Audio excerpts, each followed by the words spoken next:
Uma história do Bitcoin, cyberpunks e ciclos de mercados. Bem-vindos ao Rocha Finanças, meu nome é Rodolfo, criador aqui do canal. Aqui você encontra vídeos sobre investimentos, pensando para o longuíssimo prazo, para sua aposentadoria, para sua liberdade financeira. E hoje o assunto é quente, Bitcoin. Como que a gente pode entender esse ativo financeiro tão novo, mas que tem lá a sua história muito interessante? Como que a gente vai caminhar? O vídeo está dividido em 3 partes, né? Vai ser um vídeo mais longo que o comum, né? Que vocês estão acostumados aqui no canal, mas eu tenho certeza que vai ser muito instrutivo. Então, primeiro, vamos fazer uma retrospectiva rápida sobre o que já foi dito no canal. Depois, vamos falar sobre o surgimento do Bitcoin, a que demanda ele responde. E, por fim, vamos discutir todos os ciclos de mercados até hoje, inclusive o que nós estamos vivendo agora. Legal? Então, retrospectiva do canal. Nós tivemos um primeiro vídeo que discute um pouco sobre o ETF de Bitcoin, qual a novidade, o que muda. E aí discutimos ali o que é o BTC, né, o Bitcoin, como funciona uma blockchain, o que é um halving, ou halving, o que é um ETF de Bitcoin e se o BTC é moeda ou não. Confere lá, vai estar aqui nos cards. Depois, o que a BlackRock sabe sobre o Bitcoin. Não invista antes de ver esse vídeo, né? Quer dizer, o que a maior gestora do mundo está falando sobre o BTC. E aí nós vimos que, para a BlackRock, o Bitcoin é um ativo monetário. Ela pontua quais problemas ele resolve, depois fala sobre a descorrelação com outros ativos, fala sobre a necessidade de uma nova forma de avaliação de ativos que o Bitcoin traz, diz que o Bitcoin foi o melhor ativo em 7 de 10 anos e termina concluindo dizendo que é um ativo de risco. Do nosso ponto de vista, esse relatório foi muito importante porque há um reconhecimento institucional do Bitcoin, depois é uma propaganda do produto da BlackRock, quer dizer, do ETF que eles lançaram, e que eles trazem como argumento mais forte e verdadeiro a descorrelação com outros ativos. Legal? Também vai ficar aqui o vídeo para você conferir nos cards. Aí falando sobre o surgimento do Bitcoin. Essa moça aqui é muito importante, a Jude Milon. Por quê? Porque o Bitcoin aparece no contexto cypherpunk. Ele surgiu em um ambiente marcado pela tensão entre a centralização do controle tecnológico dos estados como meio de governo das pessoas e o uso deste meio, né, tecnológico de exercício das liberdades pessoais. Esse ecossistema de desenvolvimento técnico e cultural que se espraia por toda a sociedade e economia se iniciou no decorrer da Segunda Guerra Mundial e vem mudando a vida de todas as pessoas do planeta até os dias de hoje.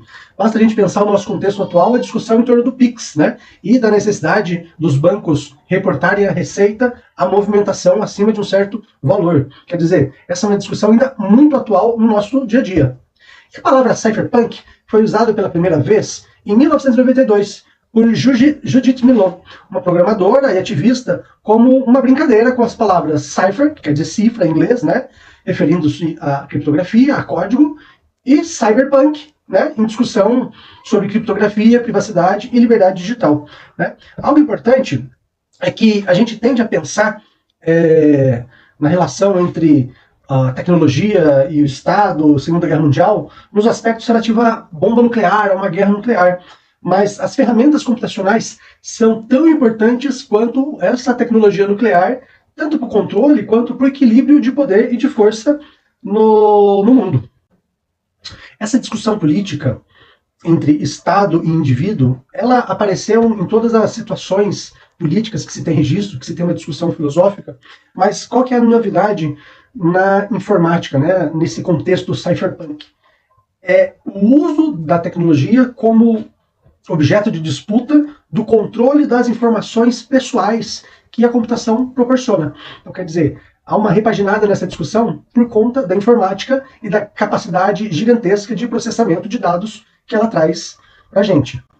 Por sua vez, a palavra cypherpunk, né, vem de cybernetic, e punk é um subgênero da ficção científica, né, conhecido por seu enfoque na alta tecnologia e baixa qualidade de vida, high-tech e low-life, e toma o seu nome da combinação de cibernética e o punk alternativo. Essa temática, high-tech e low-life, trazida na literatura, cinema, animes e outros artefatos culturais, comunica, né, de certa forma, o medo presente na origem de todo o avanço técnico-científico, né, que, no nosso caso específico, apareceu na Segunda Guerra Mundial, incluindo a informática, e que essa tecnologia era utilizada como uma forma de controle das limitações da liberdade de cada um, né? Então, é muito comum produtos, né, em trabalhos desse subgênero, né, de cyberpunk, trazer essa temática, né, do medo, do controle e da liberdade das pessoas. O termo, né, cyberpunk, foi criado em 1980 pelo escritor Bruce Becker, ou algo do gênero, para o seu conto, Cyberpunk, que, entretanto, só seria publicado em novembro de 1983. E aí ele traz, né, nessa revistinha que eu coloquei do lado para vocês verem, né, a capa, a temática de uma sociedade de altíssima tecnologia, mas baixíssima qualidade de vida para as pessoas. Legal? Vamos continuar. Então, a gente precisa falar um pouquinho sobre a cibernética. E quando a gente fala em cibernética, a gente está falando desse cidadão aqui de óculos, né, que eu coloquei para vocês, o Norbert Wiener. A cibernética foi definida, né, ou inventada por Norbert Wiener como o estudo dos sistemas de controle de comunicação, tanto em máquinas quanto em organismos vivos. O termo vem do grego Kybernet, que significa piloto. Em latim, esse termo evoluiu para gubernator, que em português vai dar governador, aquele que governa. E é muito interessante a história do Wiener, porque ele ofereceu seus serviços ao governo norte-americano durante a Segunda Guerra Mundial e passou a trabalhar com problemas matemáticos referentes a uma arma apontada para um objeto móvel, um alvo móvel, né, ajudando a desenvolver um sistema de direção de mira automática, né?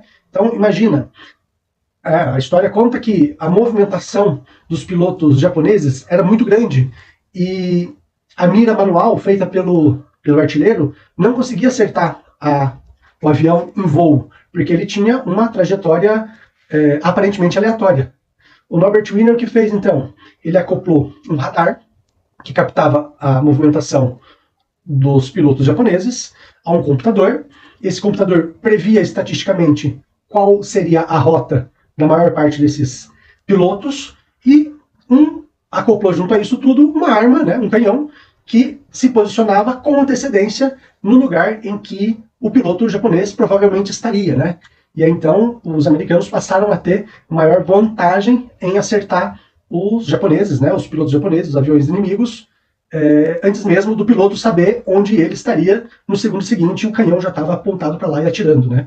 Então, dessa forma, o uso da cibernética começou, pelo menos na forma definida por Norbert Wiener, dessa maneira. Aí depois a gente vai juntar a cibernética com a história desse cara aqui, que talvez seja um pouco mais famoso por conta daquele filme, né? A cibernética, em combinação com a criptografia de Alan Turing, né, aquele cara da Enigma, impulsionaram o desenvolvimento de máquinas capazes de realizar cálculos matemáticos a partir de inputs externos automatizados. Esses computadores seriam capazes de atuar sobre criptografia e decodificação de mensagens, cálculos balísticos, desenvolvimento de armas nucleares, meteorologia, cálculos de materiais e a gestão de grande volume de dados administrados, né? Já nesse momento, apareceu um medo entre os cientistas, engenheiros, técnicos, as pessoas envolvidas nesse projeto, que estavam se esforçando por alcançar os objetivos, né, técnicos científicos antes dos nazistas, mas com medo de também o Estado para qual eles trabalhavam utilizarem essa tecnologia para governos menos livres, né, que ameaçassem também a democracia de forma interna, né?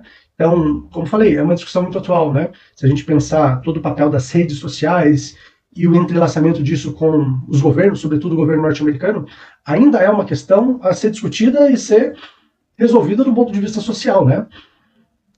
Conforme o nome cibernética sugere, governar é a finalidade desse desenvolvimento técnico, científico. Essa nova cultura de governo junta-se ao anticomunismo da Guerra Fria, na década de 50, que leva à perseguição de muitos cientistas, engenheiros, técnicos, pessoas que estavam envolvidas lá no seu desenvolvimento durante a Segunda Guerra Mundial. E isso abre espaço nas universidades estadunidenses para a chamada contracultura, né? Um movimento de contestação, rebeldia e insatisfação que buscou romper com os padrões da cultura dominante, né? Valorizar a liberdade individual, fortalecer o ativismo político e social, que desconfiava do uso dessas novas tecnologias pelos governos, principalmente entre os mais novos, né? Aqui nessas duas fotos a gente vê, né, uma pessoa protestando contra soldados e, do outro lado, a gente pode ver o senador MacArthur, né, que emprenhou uma caça às bruxas nos Estados Unidos quanto a possíveis comunistas infiltrados. E é muito interessante, né, porque isso foi entendido como uma diminuição das liberdades individuais. E isso fortaleceu aquele medo que as pessoas tinham do Estado norte-americano utilizar essas novas tecnologias para, de fato, encontrar os seus inimigos e controlar melhor mais a vida das pessoas, a vida individual de cada um. O movimento contra a cultura tem seu auge nos anos 60 e 70, mas deixou todo o seu legado político e cultural para os anos 80. Né? A discussão sobre o uso das tecnologias informáticas como meio de controle da população caiu no gosto da cultura pop e se torna objeto de discussão e ativismo político. Nesse contexto, né, o Timothy May publica em 1987 o Manifesto Criptoanarquista, né, a ideia de criar um ambiente digital livre, descentralizado e anônimo. O que ele dizia, né, que era importante a privacidade absoluta, a criptografia garantia que ninguém pudesse monitorar ou censurar as atividades online. Falava sobre liberdade econômica, o uso de moedas digitais criptografadas permitiria transações livres do controle estatal e propunha também uma anarquia digital, né, o uso da tecnologia para criar espaços onde as leis tradicionais não se aplicariam, promovendo autonomia individual. Então, essa era a grande temática do Tim May, mas ele não estava sozinho nesse movimento, né? Existiam várias outras correntes de pensamento em várias áreas, né? Vamos pensar anarquistas, socialistas, feministas, movimento queer, a luta pelos direitos civis nos Estados Unidos, movimento negro, os hippies, quer dizer, os filhos da contracultura são muito, né? E eles influenciam, de certa forma, até hoje, as nossas discussões sobre essa questão da liberdade e o controle do Estado. De todos os pontos do Tim May, a liberdade econômica não era possível pelos meios técnicos da época. Ainda não existia uma solução monetária descentralizada, fora do controle estatal. E como meio de solucionar essa questão, muitos foram os empreendimentos, né? Então eu fiz a lista de alguns aqui com nomes importantes, né? Então apareceu o WeCash, né, com assinatura cega, né, são as chaves e públicas, né, chaves públicas do David Shaw, o DigiCash, o Hashcash, o N-Money, o BitGold, o Ripple, né, que propunha a prova de trabalho, né, do Hal Finney, também um cara muito importante para o Bitcoin, a Liberty Reserve, né, que em certo sentido propunha um dinheiro digital, mas que era centralizada e foi fechado pelo governo dos Estados Unidos, e lá em 2008 o Bitcoin. Quer dizer, o Bitcoin é uma tentativa de exercício da liberdade individual frente ao medo da perseguição desse ponto de vista econômica por parte do Estado, mas não era a única, né? E podemos dizer, né, que era um certo medo de um totalitarismo econômico por parte dos governos. E aí o Bitcoin propõe algo muito interessante, né? Que o white paper do Satoshi Nakamoto, né, a gente não sabe exatamente quem é o Satoshi Nakamoto, é um pseudônimo. E provavelmente não é uma pessoa única, mas um grupo de pessoas que desenvolveu essa tecnologia, né? E como chamava, né, esse white paper, que é o artigo inicial que trazia, do ponto de vista técnico, como o Bitcoin deveria funcionar, né? Chamava assim, Bitcoin, a Peer-to-Peer Electronic Cash System, que era uma versão puramente peer-to-peer, quer dizer, um a um, de dinheiro eletrônico que permitiria o pagamento online, que pagamentos online fossem enviados diretamente de uma parte para outra, sem passar por uma instituição financeira. Né? Então, essa era a grande ideia em 2008. E em 2008, o que estava acontecendo? Estava acontecendo a crise de 2008, né? O que depois foi chamado como crise do subprime. Então, era um contexto, né, na crise de 2008, de expansão monetária muito grande, né, para salvar o sistema econômico e os bancos. Então, foi distribuído dinheiro para a gente rica resolver os problemas que eles tinham criado. Havia uma forte tendência à inflação, porque se você aumenta a base monetária, o valor do dinheiro diminui. Havia forte perspectiva de recessão global, desemprego em massa, queda no consumo e nos investimentos. Havia uma crise habitacional, porque muita gente estava perdendo as suas casas, e, consequentemente, um aumento das desigualdades. Quer dizer, o Bitcoin, então, surge nesse contexto de crise do capitalismo mundial. Né? Existiam pessoas que diziam que talvez o capitalismo não sobrevivesse, né? Que tivesse que se procurar uma outra forma de organização econômica. E no bloco 0, né, está fotografado aí para vocês da linha de código, o Satoshi Nakamoto colocou a manchete desse jornal, né, The Times, em que registra, né, o nascimento do Bitcoin, quer dizer, faz uma referência clara à crise e ao nascimento do Bitcoin, né? Como um sistema que depois no futuro, e já nesse contexto eles chamavam de sistema Fiat, baseado na confiança que se tem no dinheiro, era um sistema muito frágil, né? Em que o Bitcoin deveria resolver essas questões, né? E aí ele resolveria, por ser um sistema peer-to-peer, quer dizer, projetado para funcionar diretamente entre partes envolvidas na transação, sem necessariamente né, mediação de um banco central ou um processador de pagamento. Era um dinheiro eletrônico, quer dizer, ele é descrito como uma forma de dinheiro digital, que pode ser usado para pagamentos online. Eliminaria o intermediário, né? O objetivo é permitir essa transação sem necessidade de um terceiro de confiança, né? Quer dizer, só seria possível, por conta da blockchain, fazer a transferência de uma conta, de uma carteira para outra carteira, né? Ao contrário de outros entes digitais, né, que a gente pode dar um Ctrl+C, Ctrl+V, o Bitcoin não permite isso, né? Ele não permite ser copiado e colado, porque tem uma rede que valida esse processo. E se isso acontece, só é possível um Ctrl+X, Ctrl+V, né? Só é possível recortar e colar, não é possível copiar e colar. Tá, agora a gente já viu, né, que o Bitcoin surgiu dessa tensão entre o Estado, que é capaz de controlar a vida financeira do indivíduo, e indivíduos tentando desenvolver espaços de exercício da liberdade. O fato é que, embora tudo isso seja verdade, nos dias de hoje o Bitcoin se tornou um ativo financeiro. Em certo sentido, ele foi cooptado por um sistema capitalista centralizado que transformou o Bitcoin em algo que é negociado por grandes players do mundo. E aí agora, então, a gente vai começar a pensar os ciclos do Bitcoin. Quer dizer, todo ativo, e com o Bitcoin não é diferente, tem processos de expansão e retração. E vamos dar uma olhada como funciona isso no Bitcoin. Aqui tem uma imagem, né, que marca os 4, né, o quinto ciclo não está marcado aqui, né, ciclos de expansão e retração do Bitcoin. Nós estaríamos hoje no que seria o quinto ciclo. Vamos dar uma olhada um por um? O primeiro ciclo, eu marquei ele, né, do início até o último fundo, de 2009, que foi quando o Bitcoin começou, né, se a gente lembra bem, aqui no dia 3 de janeiro de 2009, até o fundo ali, né? Então ele tem um início em janeiro de 2009, o topo em 2011, o preço do topo foi $31, né? E muito interessante, né? Ele teve uma valorização de 59.200%, uma valorização gigantesca. Por outro lado, uma desvalorização do topo ao fundo também gigante, de 93%. Ainda não teve nenhum halving nesse ciclo. E dos meses de mínima até a máxima foram 11. Né? E de meses de um topo ao outro, quer dizer, do topo desse ciclo até o próximo, foram 29 meses. Né? Muito interessante. Então, no dia 3 de janeiro, a rede blockchain do Bitcoin começou a funcionar e o Satoshi Nakamoto. Então, no dia 3 de janeiro de 2009, a rede blockchain do Bitcoin começou a funcionar e o Satoshi Nakamoto, né, o criador do Bitcoin, minerou o que ele chama de bloco gênese, né, aquele bloco que dá origem a todos os outros blocos.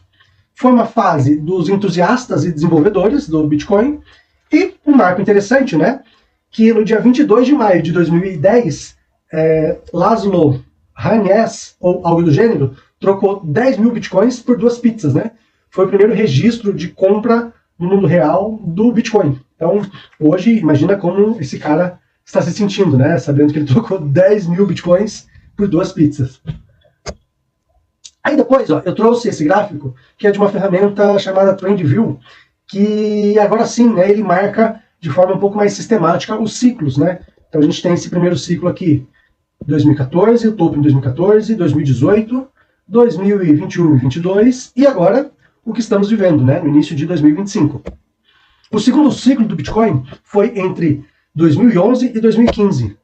E o topo foi em 2013, né, com um preço de $1.213, e uma valorização também gigantesca de 51%. E uma desvalorização do topo ao fundo também muito grande, de 86%. Né? A data do halving foi em 2012, e os meses de mínimo ao máximo, né, lá no outro ciclo até o máximo, foram de 34 meses, e do seguinte, do topo a topo, desse topo até o próximo, foram 24 meses. Então, muito interessante também essa abordagem. Foi um momento em que o Bitcoin era muito utilizado para trocas ilícitas, né, o que a gente chama de mercado negro, e daí é onde vem todo o preconceito que muita gente tem contra o Bitcoin, mas também é o início do desenvolvimento das exchanges, né, que são as corretoras que fazem a negociação de criptoativos, né? Até então, você necessariamente tinha que ter a sua carteira e fazer essa negociação peer-to-peer. Aqui já está o início do processo de institucionalização do Bitcoin, no sentido de que há instituições que se especializam na sua compra e venda. E foi nesse momento que a mídia começou a dar bastante atenção para o Bitcoin, que efetivamente é uma novidade. Depois do terceiro ciclo, né, de 2015 a 2018, né, aqui também estão todos os dados interessantes, né? Gostaria, não vou ficar repetindo dados que vocês estão vendo aí, mas gostaria de chamar a atenção aqui, ó, meses da mínima e da máxima, 35, e de um topo a outro agora, 49 meses, né? Bem interessante aqui. Nesse ciclo, né, o desenvolvimento de um mercado de outros criptativos acontece, né? Com várias ICOs, Initial Coin Offering. Se existe o IPO para as ações, existe o ICO para o mercado de criptoativos. E o Bitcoin passa a ser visto como ativo de reserva de valor, né? Algo também que até então não acontecia. Depois, em 2014, né? Desculpa, o quarto ciclo, de 2019 a 2022. Aqui a gente já passa a ver uma regularidade maior do ponto de vista de números, né? Chama atenção aqui de novo, né? Meses do mínimo à máxima, 35, e meses de um topo a outro, 47. Curiosamente, né, o ciclo tem por volta de 4 anos, né? Então, é algo interessante também de ser observado.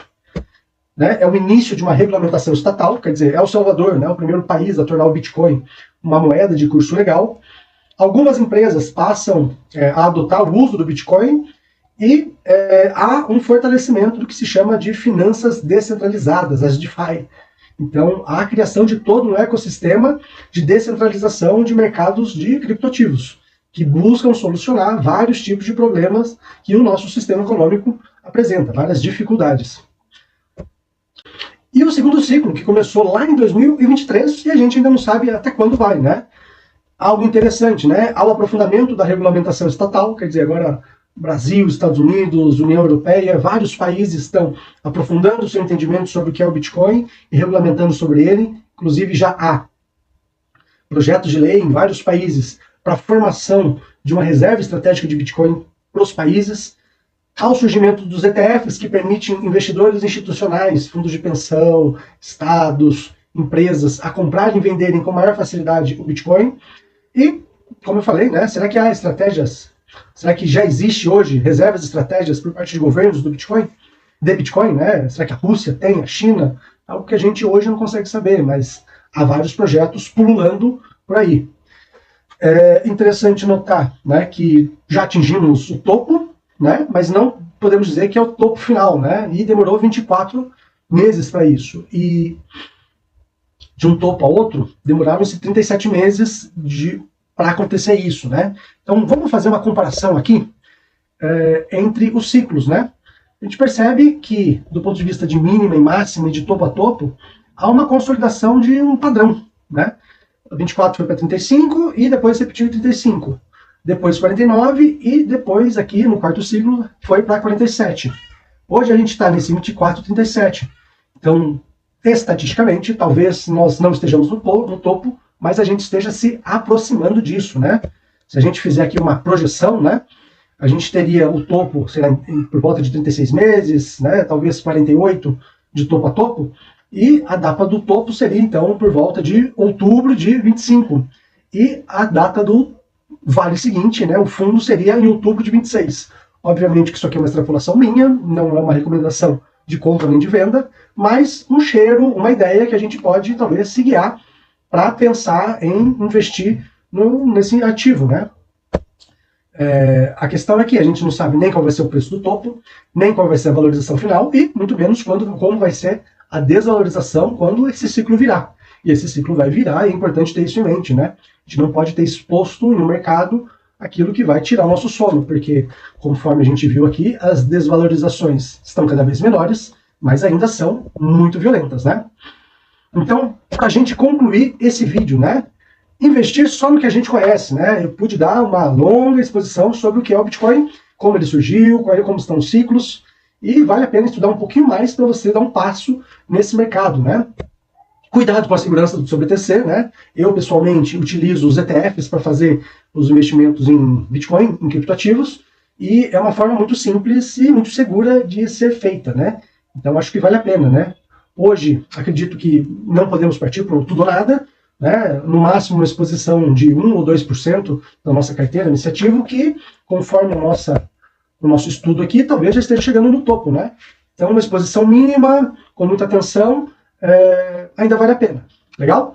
E se você gostou desse vídeo, né, um vídeo gigantesco, deixa o seu like, compartilha com quem você acredita que tem interesse, e aqui embaixo eu sempre deixo os links para acesso à minha planilha de estudo de ações, tanto do Ibovespa quanto do Trig11. Se você quiser acessar, vai lá no link que vai ser bem legal, tá bom? Espero que tenha gostado do vídeo, aquele abraço e tchau, tchau!